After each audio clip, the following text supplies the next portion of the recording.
exhaustive, very, very specific inputs. We also went through all the regional declarations that have come out to make sure that our demands are in line with regional demands. And it was very, very challenging to take years and years of expertise, experience, diversity, and opinions and suggestions, often conflicting, and to bring them together into a strong two-page high-level political declaration which unites us. So you will not see any very specific demands in the declaration, divide in those aspects that encompasses are sure that is something that brings us all together as civil society. The process that will follow now is we will read the declaration to you. This is the last part for input, but we will appreciate if there is any input to keep it very, very high level. So something that is a red line input to you that is absolutely unacceptable. We would appreciate if you would only have those. And after the session, we will sit and compile the inputs that have come in, and our final declaration will be out for everyone. So thank you for all the patience. Thank you to everyone who spent hours and nights working through it, going through all of the forms. It's been a deeply satisfying process. So here we go, the declaration as it stands of today on 17 September 2023. Halfway to Agenda 2030, we're still far from achieving the Sustainable Development Goals. The draft 2023 political declaration fails to commit to the urgent action required to accelerate response towards the rising inequalities and poverty for human rights, gender equality, social justice, peace, and the full implementation of the 2030 Agenda for Sustainable Development. We demand governments match the political determination and persistence of civil society and activists in all our diversity. Failure to achieve the SDGs, let alone make significant progress towards them, would be catastrophic for humanity and our planet. This critical interlinked declaration of the 2023 Global People's Assembly, co-created by over 40 national and regional Global People's Assemblies and GPA co-organizers in all our diversities, is our shared and collective vision for a human rights-centered, gender transformative change to address the multiple and intersecting forms of discrimination and violence the COVID-19 pandemic exacerbated, and to accelerate the faltering progress towards the achievement of the SDGs. You will see that this document has been divided into 4 segments. I will jump into the first one now, economic and financial justice. Reverse current patterns of consumption, production, and global economic governance and decision-making power, in particular in the global north, that are rooted in colonial histories and the condition of wealth into the exploitation and destruction of the people and the planet. Establish a multilateral legal framework under the aegis of the UN to cancel, restructure, suspend, and lower rates on existing debt and seize debt and seize, including austerity conditionalities in any new debt issued. Privatization puts profits over people, and that very fact is fundamentally incompatible with human rights obligations. Reject corporate capture of the UN and all other multilateral spaces by, among other actions, negotiating and adopting a legally binding instrument on business and human and establishing a binding convention and a global tax body under the auspices of the UN. The paradigms of development centered on care, justice, human rights, reparations, and restoration. On development cooperation, volumes and effectiveness, especially the 0.7 GNI target for official development assistance. Abandon economic systems dependent on of the underpaid and undervalue the labor of women and girls and the unequal distribution of care and domestic responsibilities. I will now pass the floor to my colleague, Ratna, to read the next segment. Yeah. And and then the second section on climate and environmental justice. So just for context, also we took inputs in this from the group that's been organizing the climate march that's happening today, including the fossil fuel non-partisan CP colleagues. And just to read it out, climate and environmental justice, abandon false solutions to climate crisis in favor of human rights-based climate solutions that prioritize people who are market, protect ecological and sustainable food systems and healthy ecosystems, uphold indigenous people's right to land, resources and resources, and the right of free, pride, and informed consent as human rights. When indigenous and rural people, especially women, have more secure land rights, they are in a better position to protect biodiversity and foster climate resilience, which is increasingly urgent as our climate crisis. Increase and deliver on climate finance pledges, address interlinkages between climate change, disasters reduction, and health and human rights for all. Ensure sufficient, safe, and acceptable, accessible, and affordable access to water and sanitation to public, adequate, and community-owned services. Prioritize investment in our transition towards energy, renewable energy infrastructure and technology that is community-owned and democratically controlled while ensuring compliance with ethical, non-violent, and human rights standards and sourcing.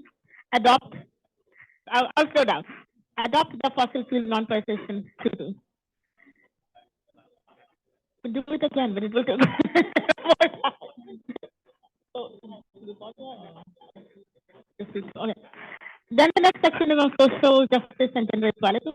Obviously, this is a group, but then we also took inputs from the UHC 2030 coalition in this that has for the high-level meeting for UHC that sent some inputs in this particular section. So, protect and uphold the human rights, including sexual and reproductive rights of all people, particularly all women, girls, and gender diverse people by removing discriminatory laws and policies that criminalize gender identity and expression and sexuality.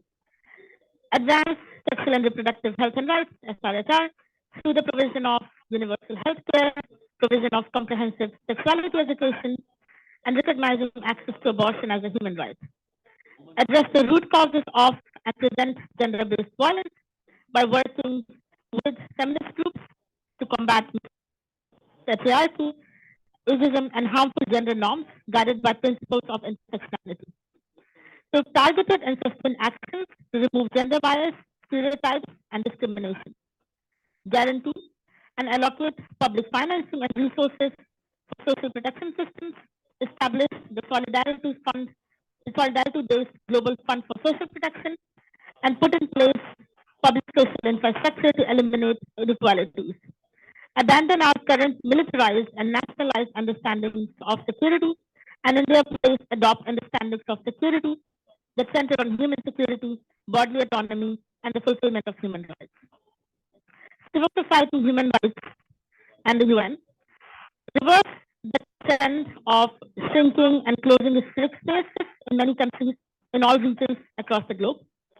Member states being held accountable for the egregious violation of international human rights standards.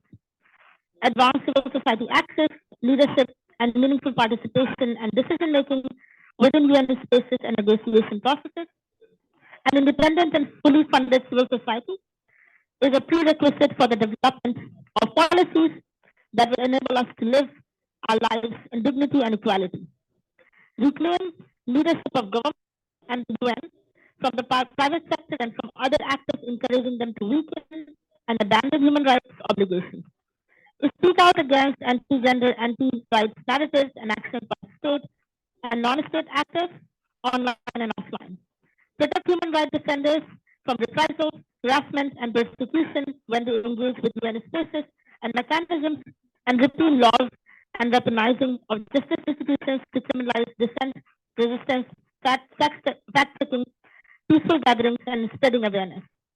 Unequivocally uphold freedom of speech and expression by safeguarding fundamental rights of all human rights defenders, climate justice activists, environmental defenders, peace builders, journalists, climate defenders, enabling them to positively and safely influence the outcomes of these current and upcoming global and regional processes that impact our lives and future. Thank you, Gretna. We, in interest of time, we will open the floor for uh, perhaps a show of hands if there are any high-level comments. We will be taking notes on the side so that we can integrate them at the end, but we would want a validation from the participants of the Global People Assembly to the declaration. Floor is open. Oh,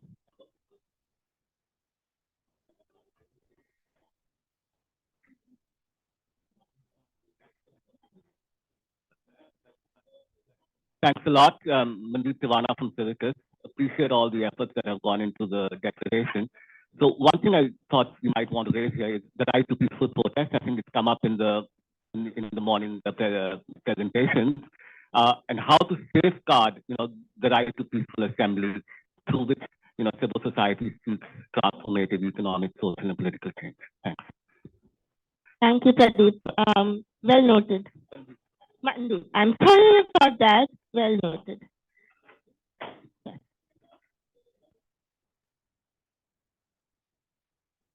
Thank you, Jose. Well, my name is Carmen Capriles. I come from Bolivia. One of the things that I think it's very important to have in mind is that refugees are not only an action agenda. They are a political agenda. And we need to ask for policy, public policy, because that is long-term what is going to change. Actions are good for civil society, and civil society has to keep on doing actions, but we have to kind of like change the narrative that government because that means that there were something, but we need to change that structure so we have policies that can really help us achieve what we want with the SDGs. Thank you. Thank you so much. Well noted. Hi, everybody. Good morning. My name is Liana. I'm from the Henry Soul Foundation.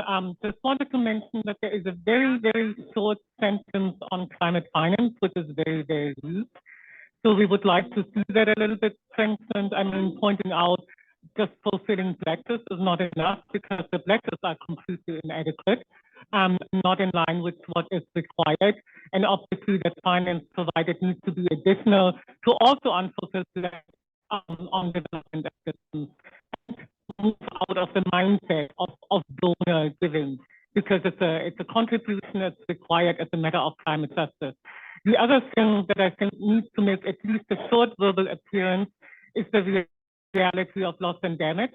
And losses and damage is already occurring massively around the world with the latest catastrophes in Libya that we've seen, but also Pakistan last year. And obviously that doesn't have to be long, but that should be acknowledged. Thanks. Hi everyone, my name is Pepe Lauron. I come from the Rosa Luxemburg Foundation from the Philippines. Two things that I'd like to contribute to. First, I suggest that we have a clear call around debt repudiation, if not cancellation, because cancellation is a call for government, but repudiation is a call from the people.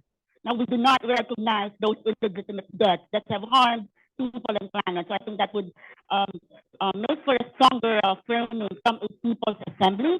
And the second one would be how to tweak our language a little bit so that we are clear on our message against the corporate capture of development of the multilateral institutions. Because the way it's framed right now, I don't see that message coming on very strongly. Thank you.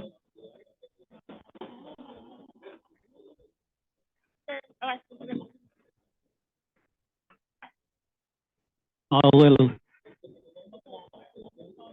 I'm Dr. Vishwakarma, representing Asia Dalit Rights Forum. Actually, the goal of this disease is leaving no one behind, right?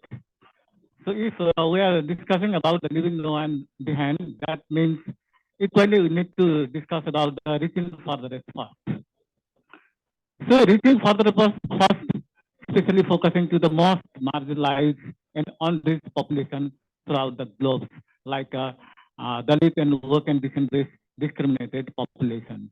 So how do we respond to them like affirmative action policies or something like that? I think we need to mention in the document. Then it gives us to, okay, let's prioritize them because they are left out since the centuries in a different way. So that's one thing I want to highlight here. And I don't know, you rightly mentioned about this, how we are dividing all, but we are not dividing, but also we are not recognizing the particular thing. Sometimes it might not give enough space, like a work and discriminated population or people. If somehow in the whole document, if we could mention that, then they may have ownership. Okay, we are in the process, in the document, and we are in the issue. So that I want to highlight. Thank you very much. Well noted.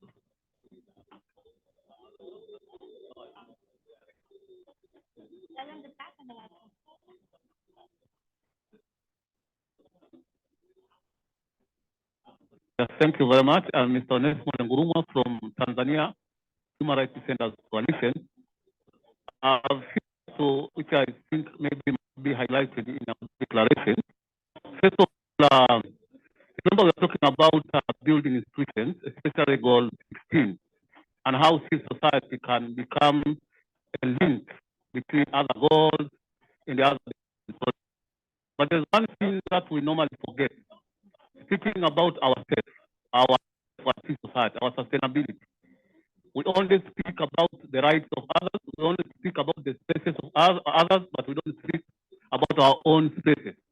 How do we build our own institutions so that we can become a good performer in all our SDG goals, especially our goal, 16 goal and 17. Therefore, my call is, let's look at our sustainability as how do we build our institutions internally and externally. Now, our case is, for each issue of aid, I was talking about aid, the issues of aid, localization of aid, that the global civil society, especially all our civil society from our continental level, how are we going to create a mechanism whereby now the aid to civil society can reach everyone from global, regional, at local, grassroots level. Then second issue is about the current situation in Africa, the change of leadership through a military, coup. This is something that reflects that the people have been left behind. People are not there when it comes to leadership. It seems that our militaries feel that they need to do something for our people. It's our military that are speaking for our own rights, and not the civil society, and not the voices of the community who are civil society. Now we need to see how can we address this matter so that at least at the end of the day, because now the consequences of this coup is on the right of people, peace and security within our continent. Then the last thing, of course, which is very key now for our civil society is the issues of the rights of human rights defenders or our communities in the middle of investment projects. We invest a lot, especially developing countries. There are a lot of investment from the developed world. But at the end of the day, it comes with a lot of human rights violations.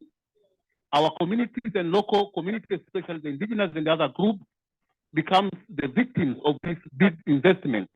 And now, how are we going to make sure that as we speak on behalf of our people, we also call upon the global society to make sure that investment is not, that investment not be used again as another weapon to weaken the rights of our people and other things related to human rights and human rights defenders as key actors in the field of human rights promotion and protection. Thank you.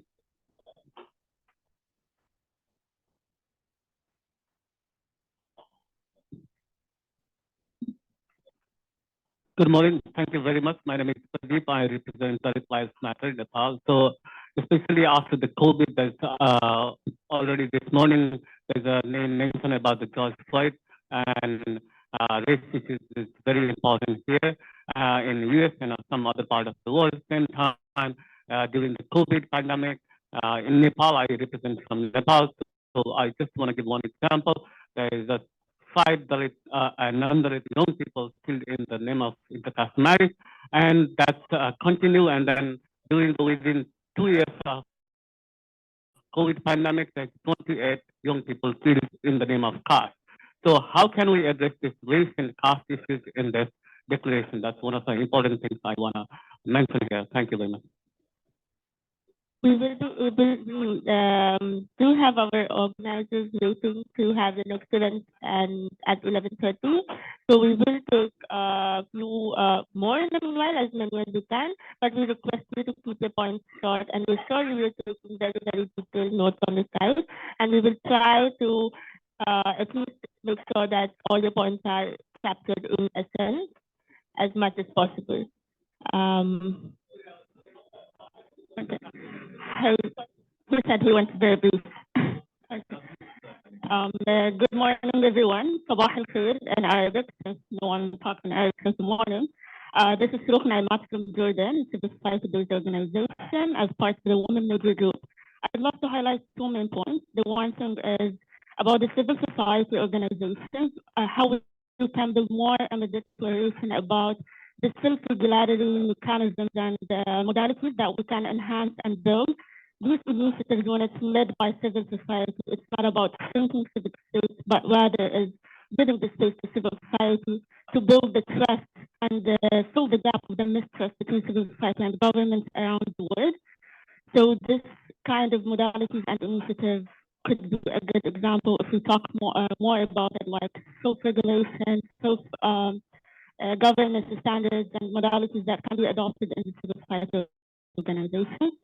And the other thing is about the youth. I'm not trying to put more segment on the declaration, but rather than with the suffering from the state empowerment and the state representation that the youth are facing through the world when we talk about youth empowerment.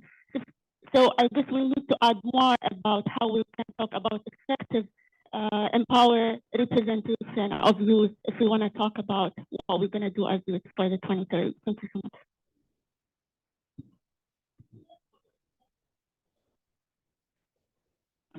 From Sri Lanka. Hello. All right. Hello. I'm Gamini Gazamo from Sri Lanka. I represent Sanfo, and also I have another organization called Union Resource Center for Down syndrome. Most of the organizations always neglect those sites of Down syndrome. It's not a disease, but it's a human beings like us. It's only a 21 chromosome, and it's not a disease, so we have to consider that also have human rights. They also have a lot of problems in the world. Yes, thank you.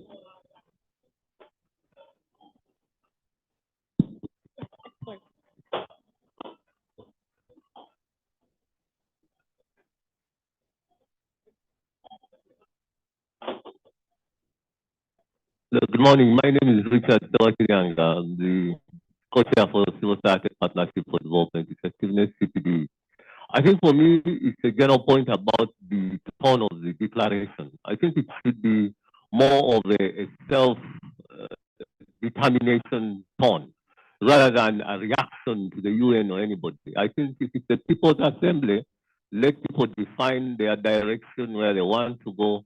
We could refer to what is happening elsewhere as an element, but not as the main point. So, for example, the preamble there to say the draft 2023 failed to do this, that is always true. They always fail. So I think for us to make the point that we have certain issues we are going to pursue as people, I think is a much more stronger way to do it. And in that case, then the narrative can change, and we also try and keep statements rather than long paragraphs, where we just have a quick point and that's it.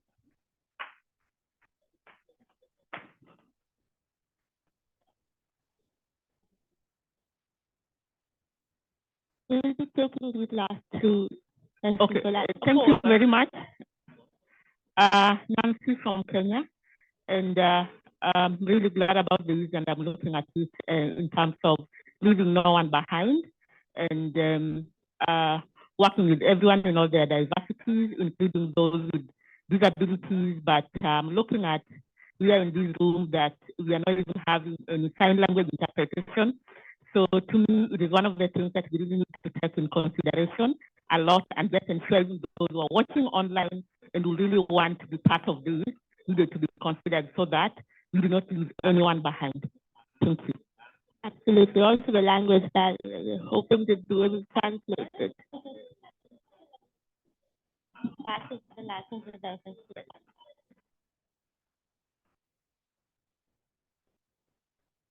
Thank you so much. Good morning. My name is Mabel. I'm with Solke Gender Justice. I like the fact that we've articulated the section around social justice and speaking of patriarchy, but the language around transforming the masculinities, because it could be in place. Patriarchy is mentioned, tick a box. What are we doing about that patriarchy? So the language around transforming masculinities is very critical. So what do we want to do with that patriarchy? Thank you. Thank you very much. My name is Mr. Mwenda from the Pan-African Climate Justice Alliance from Africa. So I want to agree with my colleagues there. It's about the preamble and the intent of our declaration. This is more our ambition and what we want to do. We know that the SDGs will anyway fail, but what we as people want. So for me, with the issue of climate justice should be very prominent because it is cross-cutting. So when we talk about social justice, also we need really to include that. Number two, the relationship. Also, when you are pointing at a finger to the failure of one your opponent, what about the four fingers which are also pointing at you? We as a civil society also have failed in our relationships. We as a civil society, particularly in the North, how do we build trust among ourselves? How do we build trust the North and the South collaboration? How do we, what's the relationship between us small organizations from the South and the big organizations, which are really also sometimes they also oppress and suppress the voices at the local. How? Because when we are blaming others, the domination of the multinational corporations from the North, are we also looking at our civil society, international NGOs, who want also to plant and they also ensure that they support their own ideologies without really a proper relationship from us who are indigenous organizations from the North? So we really need our conversations about this. Let's not go into the relationship. We have to ask ourselves, why is the growth of the right-wing movement growing in countries like the US and those others? What happened to the times of Martin Luther King and those others when the civil society was very powerful? It is because also we have that hypocrisy also should end. We need also to have a conversation and look at ourselves, at our faces. Why are we failing? That is very important, ladies and gentlemen. Thank you. Thank you, everyone, for all your input. We have taken verbatim notes. In the interest of time, we're unfortunately not able to take any comments, but if you'd like, you can write it down on a piece of paper and give it to us, and we will make sure we have them incorporated as notes. What we're asking now is for your support and validation in endorsing this document. And we also invite you tomorrow for the dissemination session, which is from 1 o'clock to 2 o'clock, where we will try to spread the document physically, online. We are trying to also get decision makers who are sitting inside the closed halls here so that they could read the document. Thank you, everyone, for this session, and please stay here for the next ones to follow.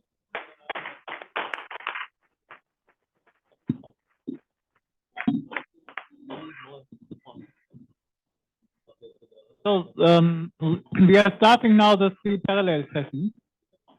So can anybody give me the program? We have it somewhere. So we have one session here, I think on civic space and human rights. Then we have the one on social justice. Which floor is it again? On the 11th floor. And then we have this, sorry, the indigenous peoples meet in the 8th floor. And the financial architect and economic justice on the 10th floor. So please go to the sessions. You can get coffee or whatever. So the sessions will start in a few minutes. Thank you.